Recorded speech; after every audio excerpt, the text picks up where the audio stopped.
Hi everyone.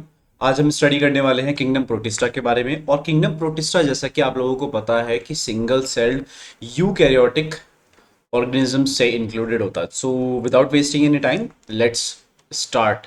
और start करने से पहले 1.25x पे अगर आप देखेंगे it will be more convenient for you. ठीक है, ओके। किंगडम प्रोटिस्टा में अगर हम बात करें तो सबसे पहले हमें एक बेसिक चीज़ बता देता हूँ। किंगडम प्रोटिस्टा में हमने अभी तक ये पढ़ा था कि यूकैरियोट्स आते हैं और सिंगल सेल्ड यूकैरियोट्स आते हैं, है ना। अब इनकी थोड़ी सी डिटेल हम पढ़ने वाले हैं, देखते हैं। All single celled eukaryotes are placed under Protista, सारे के सारे प्रोटिस्टा में है, ठीक है। But the boundaries of this kingdom are not well defined.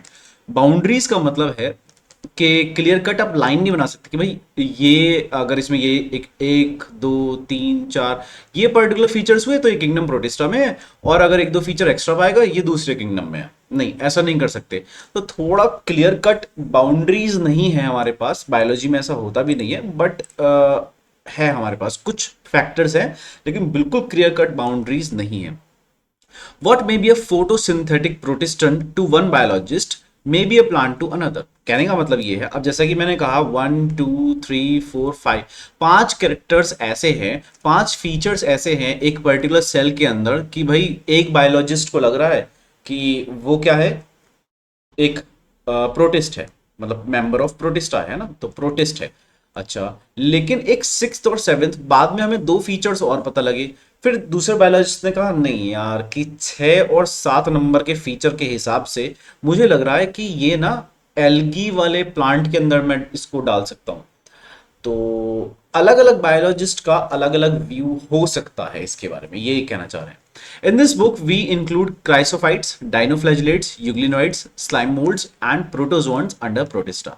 तो इन्होंने ये कहा है कि इस पर्टिकुलर बुक में, मतलब एनसीईआरटी में, हमने प्रोटिस्टा को, किंगडम प्रोटिस्टा को 5 पार्ट्स में डिवाइड करा है। कौन कौन से हैं 5 पार्ट्स? क्रायोफाइट्स ये कैटेगरी है, डाइनोफ्लैजिलेट्स अगेन एक कैटेगरी है, यूग्लिनोइड्स अगेन एक कैटेगरी है, स्लाइम मोल्ड्स अगेन एक कैटेगरी है, और प्रोटोजोन्स अगेन एक कैटेगरी है। प्रोटोजोन्स के बारे में मैं आपको एक छोटी सी बात बता देता हूं।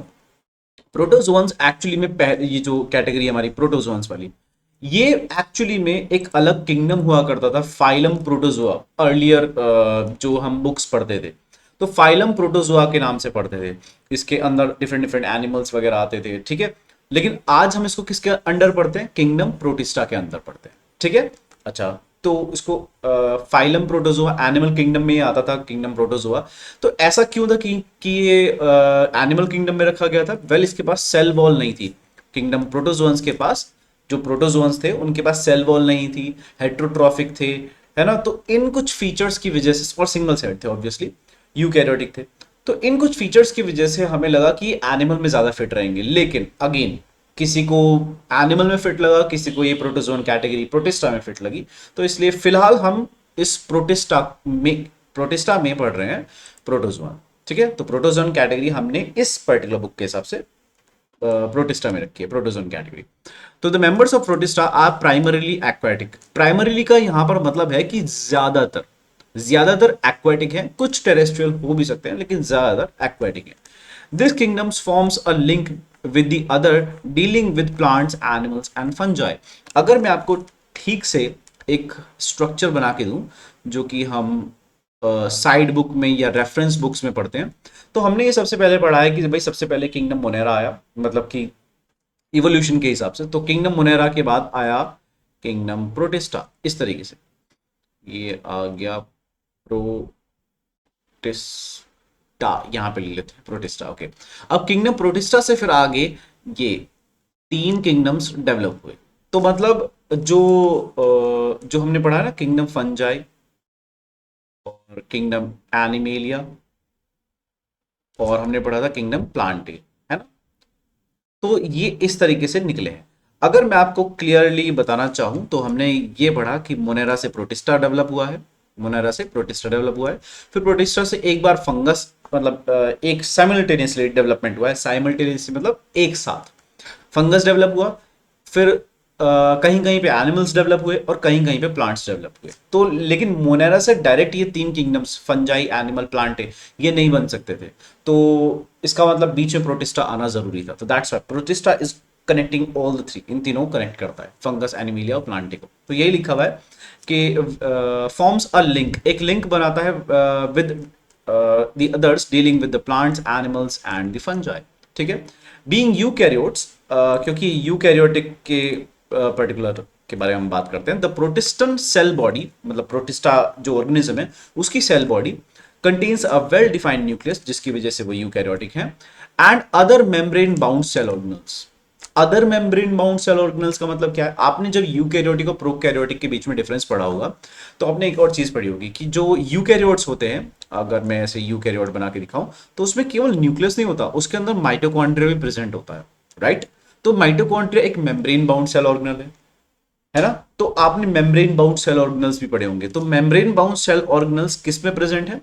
यूकैरियोट्स में प्रेजेंट रहते हैं। तो मोनेरा में membrane bound cell organelles absent थे, लेकिन प्रोटिस्टा में प्रेजेंट है। तो इसका मतलब प्लांटे में भी प्रेजेंट होंगे, एनिमल्स में भी प्रेजेंट होंगे और फंगस में भी प्रेजेंट होंगे। ठीक है, सम हैव फ्लैजिला, किसी किसी के पास फ्लैजिला है। फ्लैजिला ध्यान है ना, मैंने आपको बताया था फ्लैजिलम और फ्लैजिला ये सिंगुलर प्लूरल का डिफरेंस है, बाकी सब सेम है। तो अगर मैं इसके ऊपर एक ऐसे स्ट्रक्चर बना दूं, दिस इज द फ्लैजिला। और सीलिया, ये सीलिया क्या होता है? देखिए, सीलिया इस तरीके से, अगर कोई सेल है उसके बॉडी के ऊपर, पूरी बॉडी के ऊपर ऐसे छोटे छोटे हेयर लाइक स्ट्रक्चर्स होते हैं। एंड ये जो हेयर लाइक स्ट्रक्चर्स होते हैं, अगेन इनका काम भी मूवमेंट का है। देखो, ये भी हेयर लाइक स्ट्रक्चर है लेकिन ये बहुत लंबा है एज कंपेयर टू सीलिया, और एक या दो लिमिटेड होते हैं, हम क्लियरली गिन सकते हैं कि कितने हैं। लेकिन सीलिया के केस में ये न्यूमरस होते हैं, बहुत सारे होते हैं और छोटे छोटे होते हैं साइज में। तो सीलिया ये हो सकते हैं या फिर फ्लैजिला हो सकते हैं, काम दोनों का सेम है, लोकोमोशन या मूवमेंट कराने का। ठीक है, ओके। द प्रोटिस्ट मतलब मेंबर्स ऑफ प्रोटिस्टा रिप्रोड्यूस करते हैं asexually and sexually by a process involving cell fusion and zygote formation. Cell fusion मतलब दो सेल्स आपस में फ्यूज हो जाते हैं और वो पर्टिकुलर सेल जो फ्यूज हुआ है वो क्या बना लेता है बेटा? जो सेल जो है वो फ्यूज जो हुआ है वो क्या बना लेगा? एक जाइगोट बना लेगा। और जैसे ही पर्टिकुलरली जाइगोट बन गया, फिर क्या होगा? वो जाइगोट डिवाइड करके again members of the protista, मतलब प्रोटिस्टा के बेसिकली जितने भी सेल्स हैं और जिसका भी वो पर्टिकुलर सेल है वो बना देगा। ठीक है, ओके। क्राइसोफाइट्स, अगर हम क्राइसोफाइट्स की बात करें, ये कैटेगरी क्या है? एक कैटेगरी, ऑर्गेनिज्म का नाम नहीं है। तो सबसे पहले पढ़ते हैं कि क्राइसोफाइट्स होता क्या है, कौन सी कैटेगरी है ये भला, है ना? तो क्राइसोफाइट्स जो होती है एक ऐसी कैटेगरी है जिसमें डायटम्स और गोल्डन एल्गी इंक्लूड होते हैं। पर एल्गी गोल्डन हो या ब्राउन हो, एल्गी तो इसका पार्ट नहीं है, बिल्कुल सही बात है, एल्गी इसका पार्ट नहीं है। लेकिन अगेन गोल्डन एल्गी, इसका मतलब हमने क्या करा होगा? पहले उसको कहीं ना कहीं एल्गी में रखा होगा, लेकिन आज हम उसको अलग रख पढ़ते हैं, है ना? तो डाइटम्स नाम के कुछ ऑर्गेनिजम्स होते हैं, डाई एटम नहीं है ये, दो एटम वाला केस नहीं है। कभी आप इसकी संधि विच्छेद कर दो और कह दो कि भैया तो दो एटम है, नहीं, डाइटम्स नाम दिया गया है। ठीक है, ओके। और गोल्डन एल्गी क्योंकि वो गोल्डन कलर की है, तो इसलिए उसका नाम, उस सेल का नाम गोल्डन एल्गी है, लेकिन एक्चुअली में उसको डेस्मिड्स बोल सकते हैं। तो डाइटम्स प्लस डेस्मिड्स, ये दो पर्टिकुलर नाम है ऑर्गेनिजम्स के जो कि क्राइसोफाइट्स की कैटेगरी में आते हैं। अच्छा, they are found in the fresh water as well as marine water, marine environments में या फिर फ्रेश वाटर, दोनों में पाए जाते हैं। They are microscopic and float passively. Float passively का मतलब होता है कि वो पानी में पड़े रहते हैं, वो तैर नहीं सकते।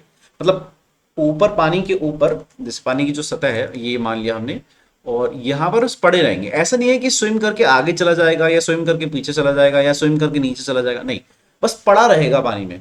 तो तैरता तो है लेकिन बस पड़ा हुआ है और तैर रहा है, तो उसको बोलते हैं float passively in the water currents. तो वाटर का बहाव जो है उसमें ऐसे पड़े रहते हैं और जैसे जैसे वाटर ले जाएगा वहां वहां ये जा सकते हैं। इसी चीज को हम बोलते हैं प्लैंकटन। क्या बोलते हैं? प्लैंकटन। तो ध्यान रखिएगा, जो पैसिवली फ्लोट करता है वो प्लैंकटन होता है। ठीक है, अब हम दो तरीके के प्लैंकटन आगे पढ़ेंगे, तो ध्यान रखना है प्लैंकटन क्या होता है। जो पैसिवली फ्लोट करता है वाटर करंट में उसको बोलते हैं प्लैंकटन। ठीक है, मोस्ट ऑफ देम, मतलब मोस्ट ऑफ द क्रायोफाइट्स के जो मेंबर्स हैं ज्यादातर फोटोसिंथेटिक है, ज्यादातर अपना खाना खुद से बना सकते हैं। ठीक है, ओके। इन डायटम्स के केस में क्या होता है? The cell walls form two thin overlapping shells which fit together as in a soap box. मतलब डायटम्स की जो सेल वॉल है वो क्या करती है? एक दूसरे को ओवरलैप करती है इस तरीके से बेटा कि वो ऐसे इस तरीके से ओवरलैप कर लेती है। तो जस्ट लाइक अ सोप बॉक्स है ना, साबुन के जो डिब्बी होती है वो भी कुछ ऐसी होती है। साबुन की इसके अंदर हम क्या रखते हैं, साबुन रखते हैं यहाँ पर इस तरीके से, और उसको फिर एक डिब्बे के अंदर रखते हैं, उसके ऊपर एक और लिड लगा देते हैं, है ना, ढक्कन लगा देते हैं। तो ये सोप बॉक्स की तरह से दिख रहा है हमें, तो इसीलिए हमने इसका नाम क्या कि भाई ये सोप बॉक्स से रिजेंबल करती है, इसकी सेल वॉल्स हैं। तो ये इस तरीके का एक एनिमल है, ठीक है। The walls are embedded with silica. Silica का मतलब क्या होता है? ओके, तो सिलिका नाम का जो एक स्ट्रक्चर है, बेसिकली इस तरीके से इस सिलिका के चीज़ें इसमें पड़ी होती हैं। चीज़ें क्या मतलब, सिलिका एक पर्टिकुलर केमिकल है। सिलिका एक पर्टिकुलर केमिकल होता है जिस जो कि इसकी सेल वॉल में इस तरीके से, पूरी सेल वॉल में, अभी मैंने बहुत कम बनाया, पूरी सेल वॉल में बेसिकली एम्बेडेड है, धसा हुआ है, ठीक है। जिसकी वजह से क्या होता है, सिलिका है क्योंकि उसकी वॉल्स जो हो जाती हैं, सेल वॉल की बात कर रहे हैं, वो इनडिस्ट्रक्टेबल हो जाती हैं। इनडिस्ट्रक्टेबल मतलब जो डिस्ट्रॉय ना हो। तो ये क्योंकि इसके अंदर सिलिका है, अब ये कभी भी डिस्ट्रॉय नहीं हो सकता। अगर हम चाहें डिस्ट्रॉय करना तो ये डिस्ट्रॉय नहीं हो सकता, ठीक है। अगर ये डिस्ट्रॉय नहीं हो सकता तो क्या क्या है, कभी मरेगा ही नहीं। नहीं, देखो हमने ऑर्गेनिज्म को नहीं कहा कि वो मरेगा नहीं, हमने ये कहा है उसकी सेल वॉल नहीं मरेगी। वॉल की बात चल रही है, सेल वॉल। तो सेल वॉल कभी नहीं मरेगी, ऑर्गेनिज्म तो मर जाएगा कभी ना कभी। तो ऑर्गेनिज्म मर गया, सेल वॉल नहीं मरी, इसका मतलब क्या है? इसका मतलब सेल वॉल ऑर्गेनिज्म के बाद रह जाएगी, परसिस्ट कर जाएगी, बची हुई रह जाएगी। तो सेल वॉल का क्या होगा, अब वो पढ़ते हैं। Thus, diatoms have left behind large amount of cell wall deposits in their habitat. तो डाइटम्स जहां पर रहते हैं ना, वहां पर बहुत सारी ये सेल वॉल छोड़ के जाते हैं, छोड़ के मरते हैं। तो ये नीचे बैठ जाती है। अच्छा, उसके बाद क्या होता है, जैसे ओशन का फ्लोर है या वाटर बॉडी का फ्लोर है, तो यहाँ पे इकट्ठा होता रहता है। और क्योंकि इनडिस्ट्रक्टेबल है, ये खत्म नहीं होता, तो ऐसी चट्टानें बन जाती है जिनका हम कुछ नहीं कर सकते, और वो इनडिस्ट्रक्टेबल है, तो ऐसी चट्टानें बन जाती है। दिस एक्यूमुलेशन, ये जो इकट्ठा हो जाता है, एक्यूमुलेशन का मतलब है इकट्ठा हो जाना। दिस एक्यूमुलेशन, जो ये सेल वॉल इकट्ठी होती रहती है ओवर बिलियंस ऑफ ईयर्स, और ये ऐसा बिलियंस ऑफ ईयर्स से हो रहा है, इज रेफर्ड टू एज डाइटोमेशियस अर्थ। तो ऐसी जो चट्टानें बनी है, ऐसी जो रॉक्स बनी है, ऐसी जो एरिया बन गया, लैंड मास भी बन सकता है छोटा छोटा सा, तो वो इसको क्या बोलते हैं हम, डाइटोमेशियस अर्थ बोलते हैं बेटा। और ये डिस्ट्रक्टेबल नहीं है, डिस्ट्रॉय नहीं हो सकता, ठीक है। Now being gritty, this soil is used in polishing, filtration of oils and syrups. और इस पर्टिकुलर डाइटोमेशियस अर्थ को हम कहाँ पे यूज करते हैं बेटा, पॉलिशिंग में यूज करते हैं, फिल्ट्रेशन ऑफ ऑयल्स में, सिरप्स में यूज करते हैं। Diatoms are the chief producers in the oceans. अब ये चीफ प्रोड्यूसर्स का मतलब क्या होता है, ये लाइन पे बहुत सारे स्टूडेंट्स को कंफ्यूजन रहता है कि diatoms are the chief producers in the ocean, और ये इंपॉर्टेंट भी बहुत है। क्या मतलब है इसका, देखो चीफ का मतलब है मेन, प्रोड्यूसर का मतलब क्या होता है, आपने 10th क्लास में पढ़ा होगा प्रोड्यूसर के बारे में, कि प्रोड्यूसर क्या करता है एक इकोसिस्टम में। आपने पढ़ा होगा कि प्रोड्यूसर होता है, उसके बाद एक कंज्यूमर आता है ना, कंज्यूमर आता है। फिर कंज्यूमर में हमने कहा था कि भाई पहले हर्बीवोर आएगा, उसके बाद उस हर्बीवोर को खाएगा एक कार्निवोर, है ना। तो प्रोड्यूसर क्या होता है, जो कि ग्रीन प्लांट्स होते हैं बेसिकली, है ना। तो ग्रीन प्लांट्स क्या करते हैं, एक फूड चेन के अंदर फूड को प्रिपेयर करते हैं। सिमिलरली जो एक्वाटिक यानी पानी के अंदर जो फूड चेन है, उसमें खाना कौन बना रहा है, डाइटम्स। कौन बना रहा है, डाइटम्स बना रहा है। तो ये चीफ प्रोड्यूसर है। अच्छा, एक और चीज, ये लगभग लगभग बेटा काफी हद तक ये ऑक्सीजन रिलीज करते हैं, O2 रिलीज करते हैं समुद्र के अंदर। और इतनी ज्यादा ऑक्सीजन, क्योंकि बहुत सारे हैं, इतनी ज्यादा ऑक्सीजन रिलीज करते हैं कि हम इनको कह सकते हैं कि ऑक्सीजन के जो चीफ प्रोड्यूसर्स हैं ओशंस में, वो डाइटम्स और कुछ एल्गी वगैरह मिल करके वो काम करते हैं।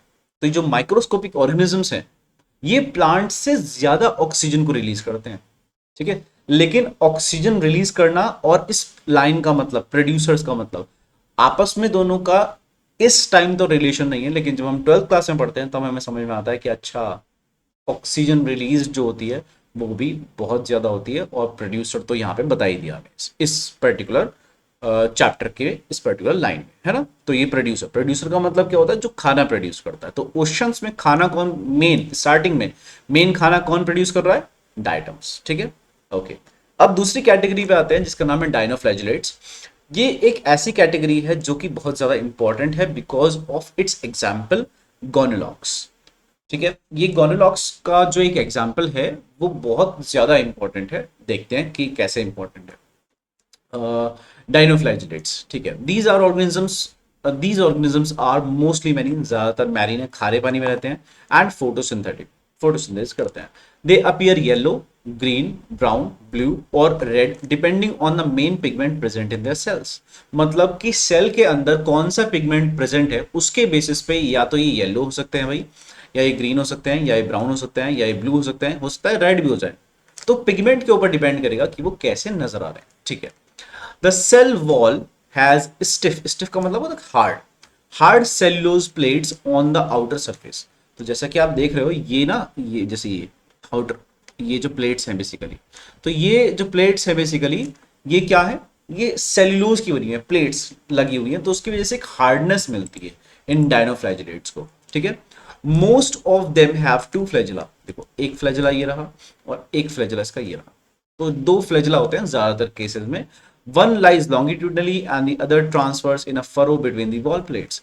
तो एक तो ट्रांसफर्स होता है और एक furrow between the wall plates. इसका मतलब क्या है, देखो एक तो ट्रांसफर्स है, ट्रांसफर समझते हो ना कि ऐसे निकल रहा है सीधे, ये जैसे कि ये निकला हुआ है, ठीक है, और एक बिटवीन दी वॉल्स, वॉल्स के बीच में से निकल रहा है। तो ये कहने का मतलब है, तो बस इतना ध्यान रखना है, दो पर्टिकुलर फ्लैजिला प्रेजेंट है इसके पास, तो ये अच्छे से स्विम कर सकता है। ठीक है, अब जो लाइंस आ रही हैं वो लाइंस बहुत ज्यादा इंपॉर्टेंट है, देखते हैं। वेरी ऑफन, बहुत ज्यादा, मतलब वेरी ऑफन का मतलब ज्यादातर, ऑफन का मतलब होता है ज्यादातर और वेरी ऑफन का मतलब और ज्यादातर। ठीक है, तो रेड डाइनोफ्लैजिलेट्स मतलब रेड कलर वाला जो डाइनोफ्लैजिलेट होता है जिसका नाम है गोनोलॉक्स, undergo such rapid multiplication that they make the sea appear red, red tides। इसका मतलब ये है कि एक रेड डाइनोफ्लैजिलेटर जिसका नाम है गोनोलॉक्स, वो इतनी जल्दी मल्टीप्लीकेशन करता है, इतनी जल्दी रिप्रोडक्शन या सेल डिवीजन करता है कि वो सी जो लहरें हैं उनके ऊपर वो एक ऐसी कवर बना लेता है कि लहर ही लगता है कि लाल कलर की लहर आ रही है। तो लाल कलर की लहर तो कोई भी सोचेगा भाई खून की लहर है, तो रेड टाइड्स दिखाई देती है। तो टाइड्स जो लहरें आती हैं वो ही लाल कलर की हो जाती हैं, ये इतना फैल जाता है।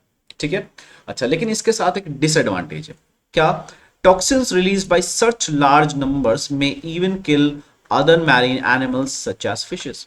तो होता क्या है कि जब ये रेड टाइड्स आती हैं तो ये रेड टाइड्स में जो गोनोलॉक्स है ये क्या रिलीज करता है बेटा, टॉक्सिन्स रिलीज कर देते हैं, किसके अंदर, वाटर के अंदर। तो वाटर के अंदर क्योंकि वाटर में प्रेजेंट है, तो वाटर में जब इन्होंने टॉक्सिन्स रिलीज करे तो जो एक्वाटिक एनिमल्स है, एक्वाटिक एनिमल्स मतलब फिशेस हो गई, कुछ टर्टल्स हो गए, है ना, तो उस पानी में रहने वाले जितने भी एनिमल्स हैं उनकी बॉडी में टॉक्सिन गया और वो मर जाते हैं। इसी वजह से रेड टाइड्स जो है वो ज्यादा फेवरेट नहीं है। तो रेड टाइड्स के टाइम पर एक जहां जहां भी ये आती है गवर्नमेंट पहले से ही नोटिस इशू कर देते हैं कि please remain away from the water, क्योंकि ह्यूमंस में भी डैमेज कॉज करते हैं, है ना, क्योंकि टॉक्सिन्स हैं वाटर में। तो एक्वेटिक एनिमल की तो डेथ हो ही जाएगी, प्लस ह्यूमन का भी नुकसान है, तो that's why these red tides are not preferred. मतलब ये कोई एक अच्छा टूरिस्ट इवेंट नहीं है रेड टाइड्स। हालांकि रेड टाइड्स में हमें गोनोलॉक्स का सैंपल मिल सकता है, गोनोलॉक्स को स्टडी कर सकते हैं, बट टॉक्सिन्स रिलीज करने की वजह से ह्यूमंस के लिए तो डेंजर ही है। ठीक है, ये कहाँ पे रेड टाइड्स आती है, देखो जो यूनाइटेड स्टेट्स में तो एक प्रोविंस है फ्लोरिडा, उसमें कई बार आ चुकी है। ठीक है, और इंडिया में एक दो बार ही आई है लेकिन ज्यादा नहीं आई है। ठीक है, और उस साइड थोड़ी ज्यादा आ चुकी है, फ्लोरिडा साइड थोड़ी ज्यादा आ चुकी है। ठीक है, ऑस्ट्रेलिया में भी आई है। तो different different parts of the world में ये कभी ना कभी आती रहती है, लेकिन ऐसा नहीं है कि बहुत ज्यादा और हर साल ही आती रहेंगी, ऐसा भी नहीं है। ठीक है, ओके, अब आते हैं यूग्लिनोइड्स की कैटेगरी पे और स्लाइम मोल्ड्स की कैटेगरी पे। ठीक है, यूग्लिनोइड्स और स्लाइम मोल्ड्स, उसके बाद एक लास्ट कैटेगरी बचेगी, दैट इज द प्रोटोजोआ। ठीक है, जल्दी से देख लेते हैं कि यूग्लिनोइड्स क्या होता है। अगेन एक कैटेगरी है, majority of them are fresh water organisms found in the stagnant water. Stagnant मतलब रुका हुआ पानी, तो फ्रेश वाटर होना चाहिए और रुका हुआ पानी होना चाहिए, जैसे कि तालाब, है ना, जैसे कि तालाब। तो और क्या हो सकता है, या फिर पॉन्ड, लेक्स, ये सब फ्रेश वाटर के सोर्सेज हैं, तो वो स्टैग्नेंट वाटर हो गया, रुका हुआ पानी, बहता हुआ नहीं होना चाहिए जैसे कि रिवर में होता है।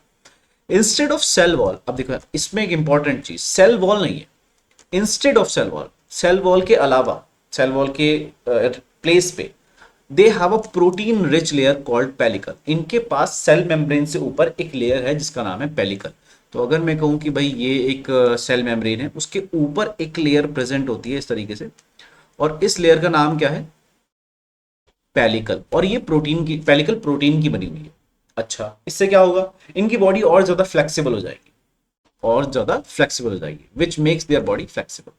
दे हैव टू फ्लैजिला, देखो जैसे कि एक ये रहा फ्लैजिला और एक फ्लैजिला ये रहा, two flagella, a short and a long one, तो ये रहा लॉन्ग वाला और ये रहा शॉर्ट वाला। Though they are photosynthetic in the presence of sunlight, when deprived of the sunlight they behave as behave like heterotrophs by predating on other smaller organisms. मतलब देखो, ज्यादातर तो ये फोटोसिंथेसिस करके अपना खाना खुद बना लेता है, लेकिन अगर जरूरत पड़ी और फोटोसिंथेसिस ये नहीं कर पा रहा किसी वजह से, या फिर किसी वजह से ये लाइट अवेलेबल नहीं है, सनलाइट अवेलेबल नहीं है, तो ये हेटरोट्रॉफिक बन सकता है, और इससे छोटे जो ऑर्गेनिजम्स हैं उनको खा सकता है, मार के उनको, उनका शिकार करके खा सकता है। तो प्रेडेटिंग ऑन स्मॉलर एनिमल्स का मतलब है शिकार करके खाना। Interestingly the pigments of the euglenoids are identical to those of the higher plants. मतलब कि इंटरेस्टिंग बात पता क्या है, कि जब ये फोटोसिंथेसिस करता है तो इसमें जो क्लोरोफिल का जो पिगमेंट है, जो कि हमने लास्ट टर्म पे डिस्कस करा था, तो इसमें क्लोरोफिल का जो पिगमेंट है और जो ग्रीन प्लांट्स का जो क्लोरोफिल है वो मैच करता है। ये एक इंटरेस्टिंग सी बात है ना, क्योंकि यहाँ पे तो ये हेट्रोट्रॉफिक न्यूट्रिशन भी शो कर रहा है, और प्लांट्स तो हेट्रोट्रॉफिक नहीं होते, लेकिन उसके बावजूद मतलब कैरेक्टर्स मैच नहीं कर रहे, लेकिन सिमिलैरिटीज भी हैं। तो लेकिन इस पर्टिकुलर सिमिलैरिटी की वजह से कि फोटोसिंथेसिस करता है और क्लोरोफिल पिगमेंट जो है वो हायर प्लांट से मैच करता है, केवल इस बेसिस पे हम इसको प्लांट्स की कैटेगरी में नहीं रख सकते, है ना। तो यही बात हमने शुरुआत में पढ़ी थी। ओके, एग्जाम्पल यूग्लिना, ये यूग्लिना का ही एग्जाम्पल है, ओके, डायग्राम है, sorry. Then after that next category slime moulds. अच्छा, एक और चीज बता देता हूँ यूग्लिनोइड्स में, जो बेटा ये हेट्रोट्रॉफ की तरह से बिहेव करता है, कभी फोटोसिंथेटिक की तरह से बिहेव करता है, इसको बेटा हम एक नाम देते हैं मिक्सो, MIXO, मिक्सो ट्रॉफिक। जैसे हेट्रोट्रॉफ होता है ऐसे ही ऑटोट्रॉफ होता है, जिसमें दोनों हो गए वो हो गया मिक्सोट्रॉफ, मिक्सोट्रॉफिक मोड ऑफ न्यूट्रिशन, ठीक है। ओके, अब आते हैं स्लाइम मोल्ड्स पे, सॉरी, स्लाइम मोल्ड्स। तो स्लाइम मोल्ड्स क्या होते हैं, आप ध्यान से समझना, स्लाइम मोल्ड्स थोड़े से कॉम्प्लिकेटेड होते हैं, और जब आप 12th क्लास पढ़ते हो और फिर 11th क्लास दोनों एक साथ पढ़ते हो तो कंफ्यूजन एक क्रिएट होता है। अभी क्रिएट हो जाएगा कंफ्यूजन, तो खैर मैं बता देता हूँ। स्लाइम मोल्ड्स जो होते हैं they are saprophytic. Okay, so slime moulds are the saprophytic protists. Saprophytic protist का मतलब होता है तो जो कि डेड और डिकेइंग ऑर्गेनिजम्स पे फीड करता है, ये वो वाले हैं। The body moves along decaying twigs and leaves engulfing organic material. मतलब किसकी जो बॉडी है ना, वो मूव करती रहती है ट्विग्स, मतलब कि टहनियों के बीच में या लीव्स के बीच में, जो कि सड़ गल रही है उनके बीच में ये मूव करता है, और ऑर्गेनिक मटेरियल मतलब जो गल रहा है, सड़ रहा है, उसको ये कंज्यूम कर लेता है अंडर सुइटेबल कंडीशन। वही इसका खाने का सोर्स है। अंडर सुइटेबल कंडीशंस, जब कंडीशंस इसके फेवर में होती हैं, डेवलप करने, उन कंडीशंस में ग्रो कर सकता है, उन कंडीशंस में डेवलप कर सकता है, ऐसी कंडीशंस में they form an aggregation. Aggregation मतलब इकट्ठा हो जाते हैं बहुत ज्यादा और एक मास बना लेते हैं, और मतलब इकट्ठा हो जाते हैं और एक स्ट्रक्चर बना लेते हैं। उस स्ट्रक्चर का नाम क्या है, प्लाज्मोडियम। यहां बहुत ध्यान से समझना बेटा, स्लाइम मोल्ड्स में जो स्ट्रक्चर बनता है उसका नाम है प्लाज्मोडियम। तो इसका मतलब प्लाज्मोडियम स्लाइम मोल्ड्स में क्या है, स्ट्रक्चर है। अभी हम आगे पढ़ेंगे, प्लाज्मोडियम एक नाम भी है ऑर्गेनिज्म का। तो प्लाज्मोडियम स्लाइम मोल्ड्स के अंदर क्या है, स्ट्रक्चर है। कौन बनाता है, स्लाइम मोल्ड्स बनाते हैं, कब, सुइटेबल कंडीशंस में, विच में grow and spread over several feets. और ये काफी फीट्स तक, मतलब काफी आगे तक जा सकता है। ड्यूरिंग अनफेवरेबल कंडीशंस, अगर कंडीशंस ग्रोथ के फेवरेबल नहीं है, द प्लाज्मोडियम, मतलब कि अगेन प्लाज्मोडियम ऑर्गेनिज्म नहीं, स्ट्रक्चर जो बना था एग्रीगेशन करके, है ना। डिफरेंशिएट्स वो डिवाइड करता है और उसके अंदर डेवलपमेंट होता है और उसके डेवलपमेंट में क्या बनते हैं, forms fruiting bodies. Fruiting body मतलब, फ्रूटिंग बॉडी का मतलब होता है कि इस तरीके से, फॉर एग्जांपल ये है फ्रूटिंग बॉडी, इसके पता है क्या होगा, अब इसके अंदर या फिर इसके ऊपर डिपेंडिंग अपॉन द प्लाज्मोडियम, ज्यादातर तो ऊपर ही होता है, तो इसके ऊपर यहां पर कुछ स्ट्रक्चर्स डेवलप हो जाएंगे यहां पर, और बाद में ये स्ट्रक्चर्स टूट टूट के गिरेंगे और नया नया स्लाइम मोल्ड्स बना देंगे, स्पोर्स बनेंगे बेसिकली। इनको क्या बोलते हैं, स्पोर्स। तो ये जो स्ट्रक्चर्स हैं इनको बोलते हैं स्पोर्स। ये टूट के गिरेंगे और क्या बनाएंगे, नए प्लाज्मोडियम बना देंगे। कब, अनफेवरेबल कंडीशंस में। ठीक है, तो अब दोबारा से पढ़ते हैं इस चीज को। During unfavourable conditions the plasmodium differentiates, उसके अंदर डेवलपमेंट होगा, and forms the fruiting body. तो ये है फ्रूटिंग बॉडी, ये है fruiting body. Bears spores at their tips, इसकी टिप्स पे स्पोर प्रेजेंट है। अब इस स्पोर को क्या चाहिए, थोड़ी सी गर्मी प्लस थोड़ी सी नमी, मैंने लास्ट टाइम पे बताया था, थोड़ी सी गर्मी थोड़ी सी नमी और ये ग्रो कर जाएगा। The spore possesses true walls, इसमें प्रॉपर वॉल्स प्रेजेंट होती है। They are extremely resistant and survive for many years even under adverse conditions. हो सकता है सूखा आ जाए, हो सकता है एडवर्स कंडीशन में एसिडिक कंडीशंस हो जाए, हो सकता है बहुत ज्यादा टेम्परेचर हो जाए, बहुत ज्यादा कम टेम्परेचर हो जाए, लेकिन ये सर्वाइव कर जाए। क्यों, कैसे सर्वाइव कर जाएगा, क्योंकि इसका जो स्पोर है ना, जो स्पोर, मान लो ये स्पोर है, तो स्पोर के चारों तरफ पता है जो सेल वॉल है वो बहुत ज्यादा रेजिस्टेंट है। रेजिस्टेंट का मतलब, जैसे कि मैंने पहले बताया था, चेंज के लिए रेजिस्ट करना, तो मतलब बदलाव नहीं होने देती। तो अंदर के एनवायरनमेंट में कोई बदलाव ना होने देना, किसी चीज का अपोज करना, वो रेजिस्टेंस होता है। तो अंदर के स्ट्रक्चर को डैमेज नहीं होने देगी, ये इसकी सेल वॉल की खासियत है। और ऐसा ये सालों तक सर्वाइव कर सकता है इस तरीके से। The spores are dispersed by air currents, हवा के साथ साथ ये स्पोर्स फैल जाते हैं, जगह जगह फैल सकते हैं। ठीक है, हवा के साथ। तो this was about the slime. ठीक है, तो ध्यान रखिएगा, मैंने कहा था प्लाज्मोडियम एक स्ट्रक्चर है, जब स्लाइम मोल्ड इकट्ठे हो जाते हैं तो एग्रीगेशन की वजह से ये बना देता है। ठीक है, ओके। अब आते हैं प्रोटोजोन पे। देखिए प्रोटोजोन क्या होता है, यहीं पे आ जाएगा। देखिए मैं जो आपको बता रहा था ना कि प्लाज्मोडियम जो होता है, देखो यहाँ पे प्लाज्मोडियम ये रहा, प्लाज्मोडियम देखो यहाँ पे इटैलिक्स में लिखा हुआ है। तो कैसे डिफरेंशिएट करो, मान लो क्वेश्चन आ गया कि व्हाट इज प्लाज्मोडियम, तो क्योंकि आपका क्वेश्चन पेपर प्रिंटेड रहेगा, तो उसमें ये देखना है कि वो इटैलिक्स में है या फिर वो नॉर्मल फॉन्ट में है। अगर वो इटैलिक्स में है तो वो क्या हो गया, एक ऑर्गेनिज्म हो गया, और अगर वो नॉर्मल फॉन्ट में है तो वो एक स्ट्रक्चर हो गया। ठीक है, ओके। वैसे ऐसा क्वेश्चन आता नहीं है, बट कंफ्यूज करने के लिए नीट में आ सकता है, बोर्ड एग्जाम्स में या फिर होम बोर्ड एग्जाम्स में ऐसा नहीं आता। अब बात करते हैं प्रोटोजोन्स की। प्रोटोजोन्स में ऑल प्रोटोजोन्स आर हेटेरोट्रॉफ, जैसा कि मैंने आपको बताया था हेटेरोट्रॉफ्स हैं। प्रेडेटर्स या फिर पैरासाइट है, या तो शिकार करके खाएंगे या फिर पैरासाइट बन के खाएंगे, किसी भी ऑर्गेनिज्म के अंदर से न्यूट्रिशन लेंगे पैरासाइट बन के। They are believe to be primitive relatives of the animals, मतलब हमने ऐसा माना है कि शायद इन प्रोटोजोन्स में से ही एनिमल्स निकल के आए हैं। ठीक है, there are 4 major groups of protozoans. आगे हमने प्रोटोजोन को भी 4 कैटेगरीज में डिवाइड करा है, बहुत ज्यादा डिटेल नहीं है, छोटी छोटी डिटेल्स है। Okay, amoeboid protozoan. अमीबॉइड का मतलब क्या होता है बेटा, कि जिसकी अमीबा की जैसी शेप हो। लेकिन अगर आपको ध्यान हो, अमीबा की शेप होती है इर्रेगुलर। इर्रेगुलर मतलब कोई फिक्स शेप नहीं है। तो जब कोई फिक्स शेप ही नहीं है तो फिर अमीबॉइड शेप कैसे, बिल्कुल एग्जैक्टली। एक्चुअली में अमीबॉइड का मतलब यह है कि अमीबा के जैसी इरेगुलर शेप वाले जो ऑर्गेनिजम्स हैं उनको हमने यहां रखा है। ठीक है, okay. These organisms live in fresh water में रह सकते हैं, सी वाटर मैरीन वाटर में रह सकते हैं, और मॉइस्ट सॉइल नमी वाली मिट्टी में भी हो सकते हैं। They move and capture their prey by putting out pseudopodia false feet as in the amoeba. ये आपने 10th क्लास में पढ़ा है कि अमीबा जो है एक फॉल्स फीट सूडोपोडिया के थ्रू अपने शिकार को कैप्चर कर लेता है ना। ठीक है, marine forms have silica shells on their surface. अगर वो मैरीन फॉर्म्स है, मतलब कि खारे पानी में रहता है, तो उसके ऊपर सिलिका के शेल्स हो सकते हैं। ठीक है, some of them such as entamoeba are parasites. अब ये अमीबा और एंट अमीबा क्या होता है, एंट अमीबा इज पैरासाइट, ये तो आपको पता लग गया कि वो पैरासाइट है। लेकिन एंट अमीबा और अमीबा में डिफरेंस क्या है, देखो ENT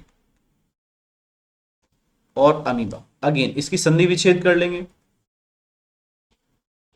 ठीक है, ये आप ट्वेल्थ में पढ़ोगे, लेकिन क्योंकि समझ में आ जाए मैं इसलिए बता रहा हूं। ये है एंटेरॉन, ये ट्वेल्थ क्लास में नहीं दे रखा जो मैं बता रहा हूं, उसमें केवल नाम दे रखा है। एंड मतलब एंटेरॉन, और अमीबा का मतलब तो बेसिकली अमीबा ही है।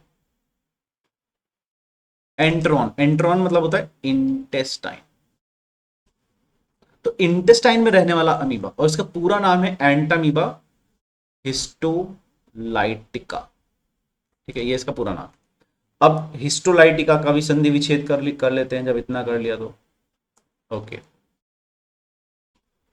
और हिस्टो का मतलब क्या होता है बेटा? टिश्यूज। और लाइटिका का मतलब क्या होता है? लाइसिस। लाइसिस का मतलब क्या होता है? Break down. तो अगर अब वर्ड्स को ध्यान से पढ़ो, क्या लिखा हुआ है? ये कहना चाह रहे हैं कि इंटेस्टाइन में रहने वाला अमीबा जो टिश्यूज को ब्रेक डाउन करते, लार्ज इंटेस्टाइन में ये एंटामीबा हिस्टोलाइटिका नाम का प्राणी पाया जाता है। और वो क्या करता है? लार्ज इंटेस्टाइन, यहाँ पे इंटेस्टाइन में लार्ज इंटेस्टाइन है, ठीक है, तो लार्ज इंटेस्टाइन के जो टिश्यूज होते हैं उसको ब्रेक डाउन करता है, वहां पे लाइसिस उसके अंदर ब्रेक डाउन कर देता है उस टिश्यूज को, तो वहां से खून निकल जाएगा, है ना, इन्फेक्शन और बढ़ जाएगा। तो ये वो काम करता है, कौन? Entamoeba histolytica. ये आप ट्वेल्थ क्लास में पढ़ोगे, लेकिन इसके नाम में ही मैंने आपको इसका फंक्शन बता दिया, ठीक है। तो एंटामीबा हिस्टोलाइटिका इस तरीके से वर्क करता है। अब आते हैं फ्लैजिलेटेड प्रोटोजोअन्स पे। नाम से पता लग रहा है फ्लैजिला प्रेजेंट होगा, बिल्कुल सही है। The members of this group are either free living, या तो फ्री लिविंग होंगे या फिर पैरासिटिक होंगे, ज्यादातर तो पैरासिटिक होते हैं, ठीक है। दे हैव फ्लैजिला, इनके पास फ्लैजिला है, नाम से पता लग रहा है। They the parasitic forms cause diseases such as sleeping sickness, ये स्लीपिंग सिकनेस ट्रिपैनोसोमा नाम के प्रोटोजोन से होती है। स्लीपिंग सिकनेस का मतलब क्या होता है? नाम से पता लग रहा है, आदमी जो है वो सोता रहता है। ट्रिपैनोसोमा के केस में आदमी जो है वो सोता रहता है, तो इसका मतलब ये नहीं है कि जो ज्यादा सोता है उसको स्लीपिंग सिकनेस है, नहीं, ऐसा नहीं है। स्लीपिंग सिकनेस दरअसल अफ्रीका के पार्ट्स में होती है, और साउथ अमेरिका वगैरह, मतलब नीचे के पार्ट्स में, जो इक्वेटर से नीचे वाले पार्ट्स हैं उसमें भी कहीं कहीं पे होती है स्लीपिंग सिकनेस। तो उसमें मेन कॉजेटिव एजेंट कौन है? ट्रिपैनोसोमा। ये क्या करता है? जो हमारा ब्रेन है, जो और जो हमारी स्पाइनल कॉर्ड है बेटा, जैसे मान लो ये ब्रेन है, और ब्रेन के ऊपर एक कवरिंग रहती है, बोन की कवरिंग रहती है, क्रेनियम, आपने 10th क्लास में पढ़ा है। तो ये क्रेनियम है, बोन, सिर की जो हड्डी होती है, और ये ब्रेन है, ठीक है। इस ब्रेन के बीच में और क्रेनियम के बीच में एक फ्लूइड होता है, इस फ्लूइड में ये ट्रिपैनोसोमा आ जाता है, फ्लूइड के अंदर ट्रिपैनोसोमा आ जाता है, जिसकी वजह से हमारे ब्रेन पे इफेक्ट पड़ता है, और ब्रेन की एक्टिविटी स्लो डाउन हो जाती है, जिसकी वजह से बार बार ज्यादातर टाइम तो इंसान सोता रहता है इसी वजह से, ठीक है। इसका इलाज अर्ली स्टेज पे पॉसिबल है, लेकिन अगर स्टेज काफी ज्यादा आगे पहुंच जाती है तो इसका इलाज मुश्किल है, ठीक है। अब बात करते हैं सीलिएटेड प्रोटोजोन की। देखिए सीलिएटेड प्रोटोजोन नाम से पता लग रहा है सीलिया प्रेजेंट है, ऐसे प्रोटोजोन जिसमें सीलिया प्रेजेंट है। तो they are aquatic, actively moving organisms because of the presence of thousands of cilia, body में थाउजेंड्स ऑफ सीलिया प्रेजेंट होते हैं, जैसे कि ये पैरामीशियम का डायग्राम है, ठीक है। इसमें आप देखो अगर ध्यान से, यहाँ पे ब्लैक ब्लैक कलर के जो दिखा रखे हैं बेटा, दैट इज बेसिकली पैरामीशियम, सीलिया है बेसिकली। मैं जूम करके दिखा देता हूँ, देखो इसमें जो ये ब्लैक ब्लैक करके जो पार्ट्स दिखा रखे हैं ना, ये बेसिकली सीलिया है। यहाँ पे ये भी सीलिया है, ब्लैक ब्लैक करके। मुझे पता है ये चप्पल जैसा लग रहा है, लेकिन है ऐसा ही, ठीक है, स्लीपर के जैसा लग रहा है, लेकिन है ऐसा ही, okay. They have a cavity called gullet, इसमें कैविटी, ये वाली जो कैविटी है ना, दिस इज कॉल्ड गलट, यहां से खाना अंदर जाता है। That opens to the outside of the cell surface, cell surface ऐसे बाहर यहाँ से ये कैविटी खुलती है, और the coordinated movements of rows of cilia causes the water laden with food to be steered into the gullet. मतलब ये सीलिया इस तरीके से मूव करते हैं कि जो भी मान लो फूड का पार्टिकल यहाँ पर है, तो फूड का पार्टिकल धीरे धीरे धीरे धीरे मूव करके कहाँ चला जाएगा? गलट के अंदर चला जाएगा, फिर वो उसको डाइजेस्ट कर लेगा। तो मूवमेंट कैसे कर रहा है? सीलिया की वजह से कर रहा है, दैट्स वाई सीलिएटेड प्रोटोजोआ, ठीक है। लास्ट आता है प्रोटोजोअन, सॉरी स्पोरोजोअन। स्पोरोजोअन जो है वो बेसिकली स्पोर प्रोड्यूस करता है, ये ध्यान रखना है, ठीक है। नाम से पता लग जाएगा। This includes diverse organisms, diverse का मतलब बहुत तरह तरह के ऑर्गेनिजम्स होते हैं, that have an infectious spore like stage in their life cycle. मतलब इनकी लाइफ साइकिल जो है, देखो लाइफ साइकिल का मतलब ये नहीं होता कि कोई ऑर्गेनिज्म जो है उसकी बर्थ हुई और डेथ हो गई। लाइफ साइकिल अलग चीज होती है, ये बर्थ हो गया और ये डेथ हो गया, ये तो चीज होती है बेटा, लाइफ स्पैन है ये तो, ये लाइफ स्पैन है। कितना इंसान जिया, 60 साल तक जिया, उसके बाद हार्ट अटैक से मर गया, दैट इज लाइफ स्पैन।